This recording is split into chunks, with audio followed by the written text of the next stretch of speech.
Nous sommes au salon L'écume des livres à Locmariaqueur et j'ai la chance d'être en présence d'Olivier Bourdeau, parrain du salon. Olivier, bonjour. Bonjour, merci de me recevoir.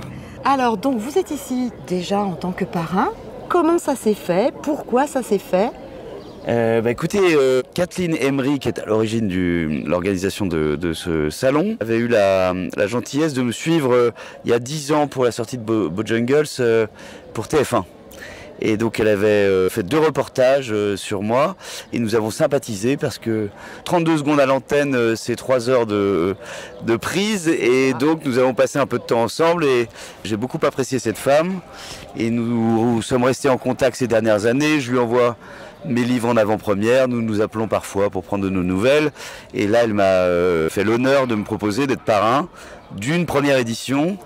Et c'est héroïque de créer un salon littéraire au moment où la plupart des gens déplorent à raison la disparition d'événements culturels un peu partout, d'événements patrimoniaux et la disparition des lecteurs de manière générale ou en tout cas une répartition un peu particulière du monde du livre. Carrément, voilà. Et donc je suis très content d'être un parrain. Je ne sais pas si je suis un parrain à la hauteur, mais je fais un discours parfaitement médiocre que les gens ont eu la gentillesse d'applaudir. Puis j'essaie de me rendre disponible et de sourire à tout le monde. C'est de ça dont il s'agit. Déjà, vous êtes quand même du coin. En tout cas, vous êtes nantais. Oui, voilà, exactement. Donc la Bretagne, vous avez un lien particulier avec... Oui, j'aime beaucoup être là. C'était une occasion supplémentaire de prolonger mes vacances. Et il y a eu aussi la projection du film. Le salon a démarré par cette projection. Exactement. Avec le cinéma Tianoc, vendredi. Ouais. Vendredi soir. C'était très sympa, malgré une concurrence déloyale de la canicule qui a entraîné beaucoup de gens à aller boire des Monaco en terrasse plutôt que dans une salle de cinéma. Mais en fait, l'essentiel, c'était qu'il y ait du monde, et c'était le cas, et que les gens posent des questions, que les gens découvrent le film, qu'il y ait un débat, que Régis, le réalisateur, et moi puissions... échanger sur la manière dont ça s'est passé. Voilà, c'est un exercice que nous avions fait avec Régis depuis 3 fois, je crois. Et c'est drôle parce qu'avec le temps, les versions changent. Parce que nos avis évoluent sur la manière dont ça s'est passé, etc. Et bon, j'imagine que c'était intéressant, j'espère en tout cas. A priori. Les gens avaient l'air contents. Très qualitatif, effectivement. Ah, très qualitatif. Oui, c'est dis donc, vous en avez des expressions. J'ai eu des... Très qualitatif. Oui, je suis le premier satisfait du très qualitatif. C'est très rare, hein. Moi je fais rarement des choses très très qualitatives. Bon, on reparlera après quand même de Bojangles parce que... Oui, ça c'était pas mal ça. Oui, c'était plutôt qualitatif, dont celui-là.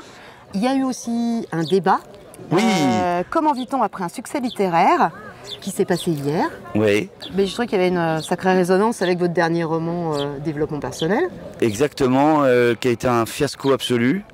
En tout cas, c'est ce que me disait Alexandre Fillon. Ça a été un succès littéraire, un fiasco commercial. C'est un peu désespérant, mais quelle était votre question ? Parce que là, j'étais en train de commencer à me plaindre, il ne faut pas que je me plaigne. Non, c'était, j'ai trouvé qu'il y avait une résonance. Est-ce que vous l'avez... Enfin, j'imagine que vous l'avez ressenti comme tel, en fait, en ayant lu aussi ce dernier roman, Développement personnel. Je me suis dit, c'est rigolo. Oui, et ça vous a plu? Moi, ça m'a plu. Bah oui, bon, oui, très bien, sympa. Ça m'a vraiment beaucoup plu, mais je me suis dit, ce débat, comment vit-on après un succès littéraire? Il y a une résonance particulière, justement. Non, c'est sûr, oui. Est-ce que ça a donné, du coup, la question c'est un peu, est-ce que ça a donné un goût particulier, étrange ou pas, ce débat par rapport à ce roman? Pas vraiment, parce que en fait, évidemment, le succès a été triomphal pour le premier, et les autres ont plutôt bien marché, mais en comparaison de Bojangles, tout ça semble parfaitement dérisoire. Donc, même si ça a bien marché, j'ai toujours l'impression que ce sont des fiascos lamentables. Vous voyez ce que je veux dire? Mais ça, c'est vous. Quand on a lu en plus développement personnel, c'est un peu notre façon de fonctionner, je pense. Oui, malheureusement, il va falloir que je change un peu. Parce que c'est pas un fiasco du tout. Non. Moi, j'ai trouvé que le titre était quand même assez ironique et drôle, donc c'est pas un manuel, on est bien d'accord, puisque c'est plutôt un constat. Évidemment. Mais je trouvais qu'il résonnait, déjà le titre résonne énormément avec cet attrait qu'ont les gens pour le développement personnel depuis très longtemps. Mais d'ailleurs, malheureusement, il s'est retrouvé dans beaucoup de rayons de développement personnel. Ouais, bah, et les gens ne l'ont pas trouvé. Bah non. C'est-à-dire que vous venez de mettre le doigt sur quelque chose d'intéressant. Un titre peut être bon, symboliser parfaitement ce qu'il y a à l'intérieur du livre, c'est-à-dire il s'agit de mon développement personnel, et être très mauvais commercialement, parce que les gens l'ont foutu. Comme il y a un poisson en plus sur la... Ils étaient à deux doigts de le mettre dans le rayon pisciculture, quoi. C'est vraiment absurde. On appelle à tous les libraires, changez-moi ça de table, mettez-moi ça en malheureusement, c'est un peu tard, quoi. Mais bon, c'est pas grave. Jamais trop tard. Et comment, justement, avez-vous jonglé entre cette autodérision et l'émotion brute que j'ai ressentie à la lecture de ce roman développement personnel? Ah oui, vous avez senti de l'émotion? Oui. C'était pas le cas? Si, comment dire, quand on est profondément dépressif pendant la période d'écriture, oui, je n'étais drôle qu'en écrivant. Ma pauvre femme pourra vous le confirmer, j'étais absolument pas drôle quand je finissais mon texte, c'est consternant. Mais effectivement, oui, j'imagine qu'il y a des moments qui sont émouvants, parce que il s'agit de revenir sur tous les échecs grâce auxquels je suis devenu écrivain. Car si je n'avais pas autant planté, foiré, échoué, eh bien je serais resté agent immobilier par exemple, et j'aurais été un agent immobilier désastreux toute ma vie. Ou de nombreux autres métiers. Oui, un métier originaux, lamentable, consternant. Mais non, ce sont des tranches de vie, c'est tout ça qui fait que vous êtes Oui, la manière de le pratiquer. Je dis pas que les métiers étaient nuls, mais la manière de le pratiquer, oui. Mais en même temps, moi, ce que j'ai ressenti dans ma lecture, c'est que c'est aussi tout ça qui a donné, en attendant Bojangles, Florida. Mais évidemment. Non, vous n'aviez pas vécu tout ça. Vous avez parfaitement raison. On ne serait pas là. Mais oui, vous avez parfaitement raison. Et là, j'écris un livre sur mon père. Et s'il n'avait pas été aussi violent, je ne serais pas là non plus. Et donc, c'est très bien. C'est une différence quand on constate l'échec et qu'on est en train de patauger dedans. Et l'état d'esprit qu'on a quand on en sort, et quand on s'attaque à un autre livre et tout ça, etc. Maintenant, je suis très content d'avoir écrit ce livre-là, dans ces conditions-là. Oui. La seule chose que je déplore, c'est la couverture, mais ça, Gallimard va la changer pour la sortie du Poche. Il va changer le titre en plus, donc ils sont à deux doigts de changer le nom de l'auteur. Comme ça m'épargnera une promotion, ce sera une bonne nouvelle. On n'a qu'à trouver, je sais pas moi, Didier Manchette, on parlait hier. Je sais pourquoi. Manchette, c'est un super nom d'écrivain. Donc Didier Manchette, voilà. Je sais pas comment on pourrait appeler ce livre. Les jolis fiascos. Bon. Vous n'êtes pas très optimiste, mais ça, du coup, on s'en était rendu compte. Oui, ça va mieux. Ça va mieux, mais vous me cueillez après 10 semaines de voyages, de fêtes, de déplacements, de travail, et donc je suis un petit peu fatigué, oui. Alors, donc, Bojangles, qui a eu de nombreux prix, un cri de lutte. Alors moi, comme beaucoup, mais j'ai adoré ce roman. Alors c'est drôle parce que j'avais pas l'habitude de recueillir autant de compliments. Pas du tout. Et c'est vrai que dans les 15 premiers jours, il y avait une telle rafale de louanges que je cherchais sur Internet les trucs désagréables. Et parce que c'est quand même étonnant. Autant dans ma vie de loser magnifique, je décevais que des gens que je connaissais. Ouais. Alors que là, j'avais le luxe de décevoir des gens que je n'allais jamais rencontrer. J'adore. Vous vous rendez compte? Et donc je suis tombé sur Amazon, un type qui a comparé mon livre à McDonald's. Alors je l'ai cherché, je l'ai trouvé. Et j'étais quand même un peu énervé, quoi. Je me suis dit, pour qui se prend ce con? Oui, c'est pas mal. Oui, c'est un livre McDonald's. C'est un livre McDonald's. Mais enfin bon, oui, il y en a eu un certain nombre qui n'ont pas aimé, mais 80% des gens ont aimé ce livre. Heureusement, mais on retrouve, mais comme dans tous vos romans, il y a de l'humour, de la poésie, de l'ironie. L'écriture. C'est vrai, ça, vous avez raison. Mais ouais. C'est pas mal, hein, déjà. En tout cas, moi, c'est ce que j'ai ressenti. Oui, non, c'est une écriture qui cisèle l'absurde aussi. Dans tous vos romans, et ça j'adore. Et en même temps, la monstruosité, mais il y a un enrobage un peu doux aussi dans tout ça. Oui, j'ai toujours besoin d'arranger l'ordinaire, ou d'embellir l'atroce. Mais parce que ça vient de ma naissance, mon enfance. Et c'est un moyen de défense. carrément. Évidemment, enfin, Évidemment. Les gens qui écoutent se disent mais c'est pas possible, ce type énonce des banalités. Je suis désolé, non, oui, j'énonce des banalités. Non, absolument pas. Ceux qui l'ont vécu, ceux qui ont vécu des choses comme vous, des événements comme vous, se reconnaissent, se retrouvent. Et pour avoir un succès tel qu'il a été, oui. et qu'il est encore, oui, toujours, ça veut dire que ils s'en vendent des palettes chaque année encore. Vous touchez le cœur des gens, parce que ce que vous écrivez, ben, ça résonne exactement. en un nombre incalculable de gens. Quoi. Vous avez parfaitement raison, c'est le miracle de ce livre, c'est que les gens avaient besoin de lire exactement les phrases que moi j'avais besoin d'écrire. Et à ce moment-là. Et donc c'est assez fou que j'ai cheminé, enfin que les lecteurs aient cheminé en même temps que moi, 5, 10, 15, 20 ans après, pas 20 ans après, pas encore, 5, 10 ans. 10 ans, ça fait 10 ans maintenant.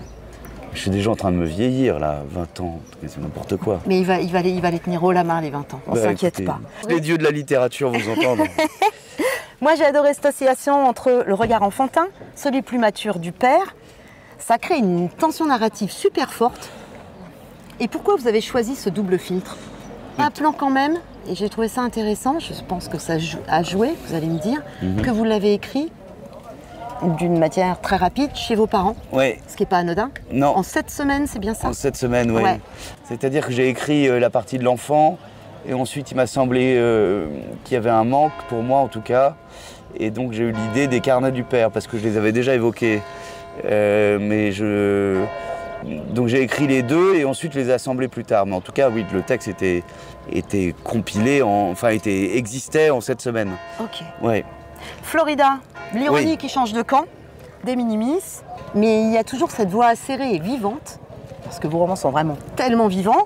Vous traitez toujours de l'extrême, de l'amour fou, destructeur. Oui. Là, l'obsession de la beauté. Oui. Pourquoi ce thème? Ça m'a questionné. Eh ben, c'est une très bonne question. Le cadre, c'est la Floride, Miami. Et donc cette ville, c'est la caricature d'elle-même.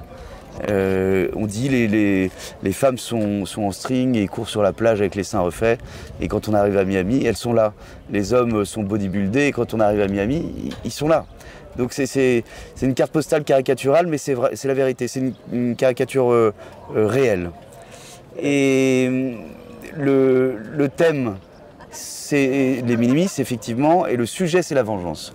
Oui. Le vrai sujet du livre, c'est la vengeance. Et ça, peut-être que je me suis mal exprimé pendant la promotion. Et puis les journalistes ne parlaient que des minimis. Mais le vrai sujet, c'est la vengeance. En quoi la vengeance est-elle utile? La vengeance, c'est assez incroyable parce que c'est un carburant de dingue qui vous fait vous lever le matin. C'est jubilatoire de penser à la vengeance qu'on va appliquer. Mais c'est un carburant vain qui vous fait faire du surplace. Parce que si toutefois vous réalisez votre vengeance, qui est souvent la mort d'une personne, ou en tout cas la destruction d'une personne, eh bien vous vous enfermez dans une autre prison ensuite, soit une prison réelle, soit une nouvelle prison mentale. Et donc c'est à la fois un carburant et un frein. Et moi j'ai vécu ce sentiment de cette volonté de vengeance pendant des années, et j'ai été libre quand je l'ai abandonné. Et c'est ce que je voulais pour Elisabeth, mon héroïne. Voilà. Alors pourquoi les minimis? Parce que je suis tombé sur un documentaire un lendemain de fête et j'ai commencé à ricaner comme un idiot parce que c'est absurde.